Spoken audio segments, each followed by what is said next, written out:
Olá, passando aqui na sua telinha e, obviamente, preciso me apresentar. Meu nome é Lana Holder, eu tenho 45 anos de idade, me converti ao Evangelho aos 21 anos de idade. A minha conversão foi movida, obviamente, por fatores que eram determinantes, dentre eles o meu envolvimento com as drogas, o meu envolvimento com o alcoolismo, mas havia algo que era uma somativa de muita relevância, a minha sexualidade. Eu havia aprendido que por ser gay, por ser lésbica, eu iria para o inferno. Me converti, fiz tudo aquilo que dentro da compreensão da igreja onde eu estava inserida era o necessário para que eu alcançasse a tal cura gay, a tal libertação gay.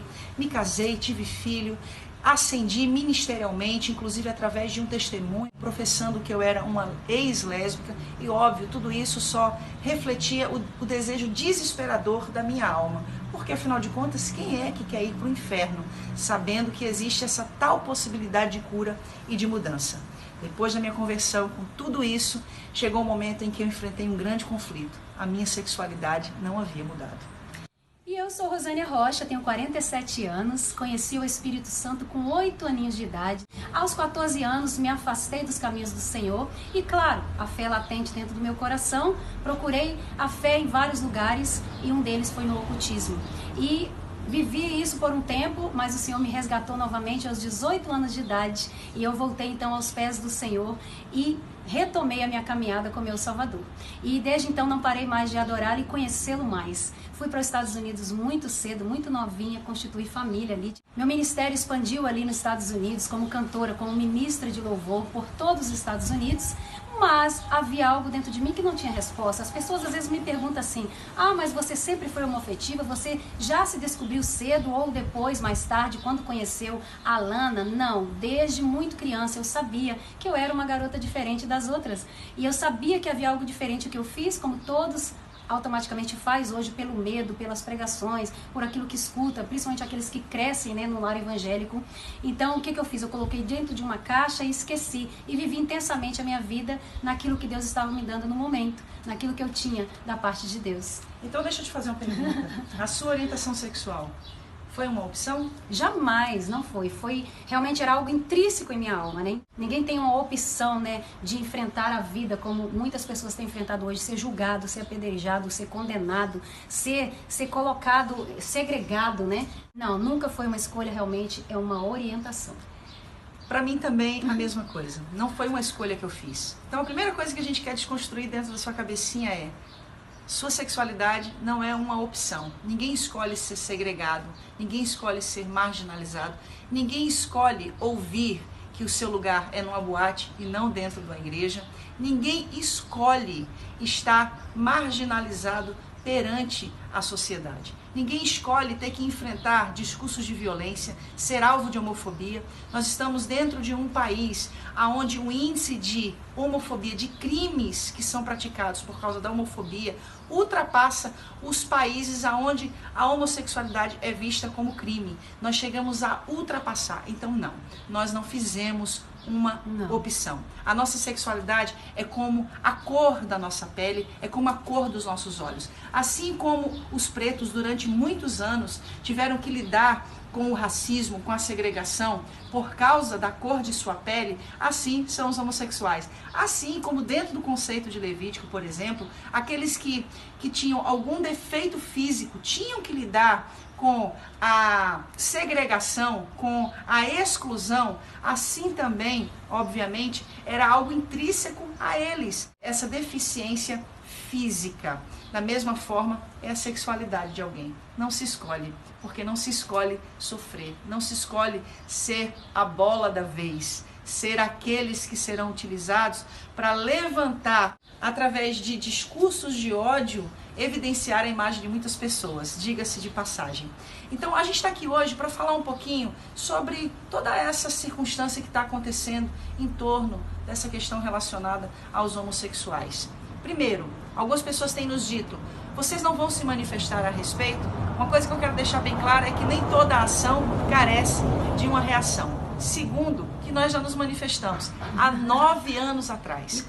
Deus nos deu a compreensão desta graça que inclui a todos. João 3,16 diz que Deus amou o mundo, ou seja, a todos. Quando o Senhor fez uma promessa para Abraão em Gênesis 12, diz: em ti serão benditas todas as famílias da terra. Isso inclui também a minha família. Ou seja, nós já nos manifestamos, nós já nos posicionamos, nós já tivemos essa compreensão da responsabilidade que Deus tem nos dado de fazer com que outros, através do que nós estamos vivendo, encontrem essa possibilidade de enxergar em Cristo essa porta para a salvação, para a eternidade. E tem mais. A AIDS não é uma doença punitiva de Deus sobre os homossexuais.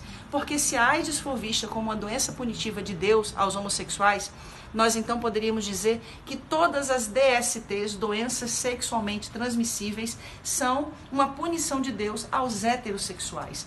Ou seja, na realidade, todas elas estão sendo referenciadas como, sim, uma consequência de um comportamento imoral, de um comportamento promíscuo. E a imoralidade e a promiscuidade, ao contrário do que pensa São Tomás de Aquino, que 1000 anos depois de Cristo associou o termo sodomia àqueles que praticam relações sexuais com pessoas do mesmo sexo, porque compreendia que o comportamento imoral era algo inerente dos homossexuais. Na realidade, São Tomás de Aquino e até mesmo muitos pastores, líderes religiosos, em pleno século XXI, continuam pensando errado. Então nós estamos aqui para dizer para você que você precisa parar tudo no meio desse tanto de vozes que vem dizer para você que Deus não te ama, que Deus não te aceita.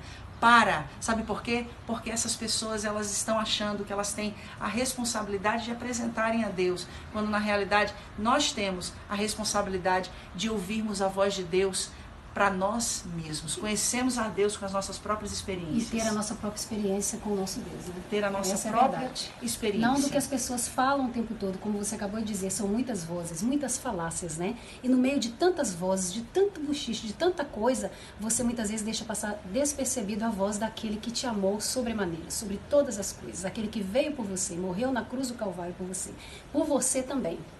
Que essa palavra hoje possa ressignificar Cristo para você.